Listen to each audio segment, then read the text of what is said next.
Selamat berjumpa kembali dalam Layanan Audio Sahabat Seperjalanan. Hari ini adalah hari Selasa, 17 September 2024.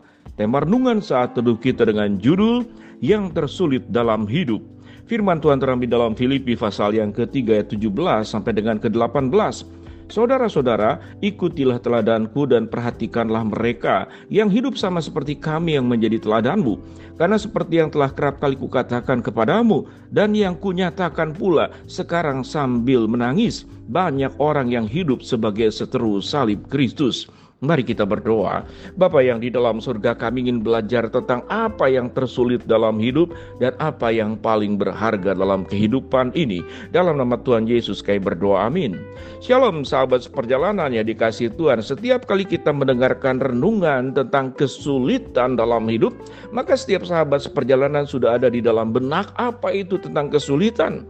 Ada yang berbicara tentang utama adalah faktor ekonomi. Kita tahu dengan jelas dengan sumber daya manusia yang berlimpah saat ini di Indonesia, maka ada banyak tenaga kerja yang baru, sementara lapangan pekerjaan itu semakin menipis. Terjadi PHK di mana-mana, pabrik-pabrik tutup. Sehingga kesulitan ekonomi menjadi sebuah masalah besar, bahkan tidak hanya di Indonesia, tetapi di negara-negara maju, negara-negara Eropa. Orang tidak berani menikah, karena sekali menikah itu persoalan berbicara tentang finansial. Bagaimana membiayai anak, bagaimana kemudian kesehatan, kelahiran, bagaimana mencukupkan. Tatkala suami istri yang dulunya masing-masing bisa bekerja, maka satu orang harus kemudian mencukupkan kebutuhan 3 orang. Kalau anaknya satu orang harus mencukupkan 4 orang. Kalau anaknya 2, artinya 2 anak dengan istri dan juga dirinya sendiri sebagai suami dan tulang punggung dari ekonomi rumah tangga. Sahabat seperjalanan, bagi yang lansia, kesulitan yang terbesar dalam hidup adalah bagaimana berjuang supaya sembuh dari sakit penyakit yang menahun. Bahkan makin hari tatkala dokter mengatakan ini penyakit tidak bisa diapa-apakan, hanya bisa ditahan, lalu kemudian berdoa saja, bersandar saja kepada Tuhan. Itu artinya apa? Itu artinya dokter sudah angkat tangan lalu menyerahkan persoalan sakit penyakit kepada Tuhan yang dipercayai oleh masing-masing pasien. Namun kalau kita berbicara apa yang tersulit dalam kehidupan ini, yang kita baca di dalam Filipi 3:17 sampai dengan ke-18, yaitu keteladanan hidup. Firman Tuhan berkata, saudara-saudara, ikutilah teladanku dan perhatikanlah mereka yang hidup sama seperti kami yang menjadi teladanmu. Apakah kita berani mengucapkan kata-kata ini? Sebelum kita berani mengucapkan ikutilah teladanku dan lihatlah apa yang aku buat, yang kau bisa lihat sepanjang engkau tahu, maka kita akan memikirkan apakah kita sudah sempurna, apakah kita tidak ada kesalahan, apakah kita itu bersih dari dosa, apakah kita bersih dari perilaku-perilaku buruk. Bukankah kita pernah berbohong? Bukankah kita pernah menyakiti orang? Bukankah kita seringkali emosional? Bukankah kita seringkali berpikiran buruk? Bukankah kita seringkali menggosipkan orang? Bukankah kita seringkali melakukan tindakan-tindakan yang tidak terkendali? Kadang-kadang kekanak-kanakan, kadang-kadang kita bertingkah laku menjadi orang yang sangat otoriter, menekan kiri dan kanan. Beranikah kita berkata, ikutilah teladanku? Namun ini diucapkan oleh Paulus yang kita tahu dengan jelas. Semenjak dia bertobat dan mendengarkan suara Tuhan lewat cahaya yang Tuhan nyatakan, yang membuat kemudian Saulus itu terjatuh dari kudanya, kuda tunggangannya. Lalu kemudian dia mengalami kebutaan beberapa hari. Apakah kita berani?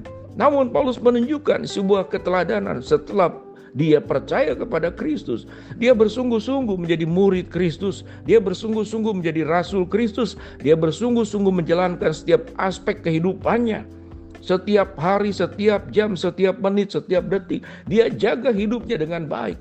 Sekalipun kita tahu dengan jelas Paulus adalah tetap manusia biasa. Paulus tetap adalah manusia berdosa yang dipulihkan oleh Tuhan. Namun semangat juang, kesulitan perjuangan yang terbesar adalah bagaimana kita menjadi teladan hidup.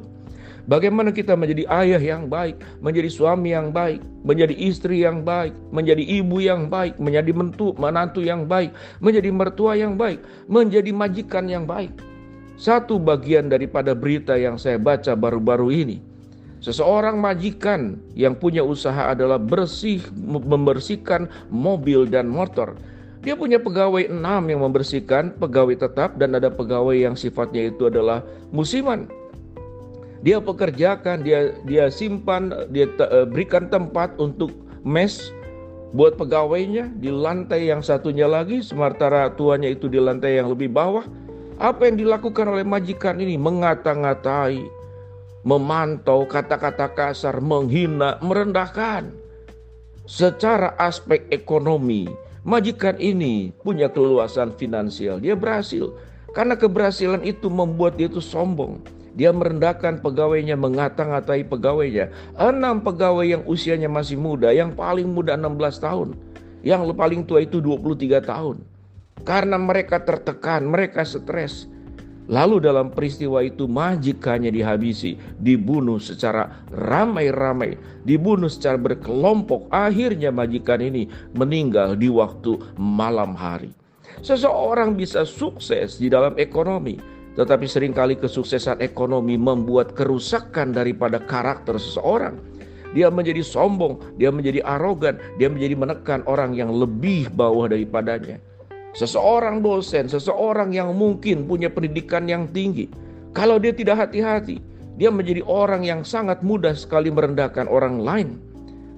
Kita tahu dengan jelas yang seringkali hilir mudik yang ada di acara televisi dan di media sosial, ada orang-orang tertentu yang sangat mudah sekali memaki-maki orang lain dengan kata dungu, dengan kata-kata yang tidak baik yang saya tidak akan sebutkan secara satu persatu karena memang tidak baik untuk diucapkan.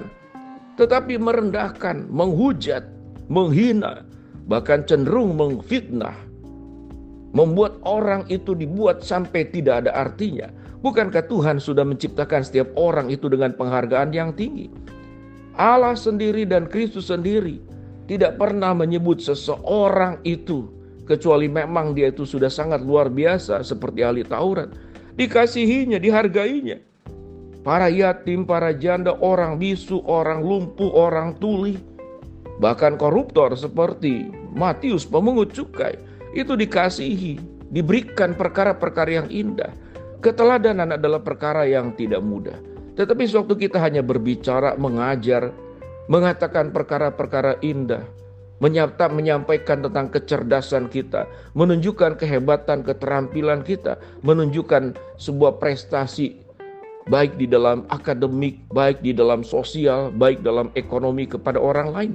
Namun di satu aspek yang tersulit dalam hidup adalah memberikan keteladanan. Keteladanan itulah sesungguhnya adalah warisan yang bisa kemudian memberkati banyak orang. Kalau finansial itu warisan kita turunkan kepada anak cucu. Tapi kalau keteladanan, kita akan menjadi warisan buat dunia. Semua orang akan mendapatkan warisan yang terbaik di dalam setiap kehidupan orang-orang yang memberikan teladan. Dan itu dicatat sebagai tokoh-tokoh dunia. Kristus adalah salah satunya sebagai yang paling utama. Ikutilah jejak keteladanku, ikutilah jejak penderitaanku. Aku datang untuk melayani dan bukan untuk dilayani. Aku datang untuk mengorbankan nyawaku, mati di atas kayu salib untuk setiap kita semua. Mari sahabat seperjalanan, sekalipun sulit, kita berjuang dengan orang-orang yang melakukan sebuah warisan hidup, yaitu keteladanan. Mari kita berdoa. Bapa dalam surga, mau berdoa buat sahabat seperjalanan yang sedang sakit, Tuhan jamah sembuhkan. Sahabat seperjalanan yang sedang menghadapi masalah, Tuhan bukakan jalan. Sahabat seperjalanan yang sedang berdoa mengharapkan sesuatu, Tuhan kabulkan dengan cara dan waktunya Tuhan. Dalam nama Tuhan Yesus kami berdoa. Amin. Shalom, Tuhan memberkati kita semua.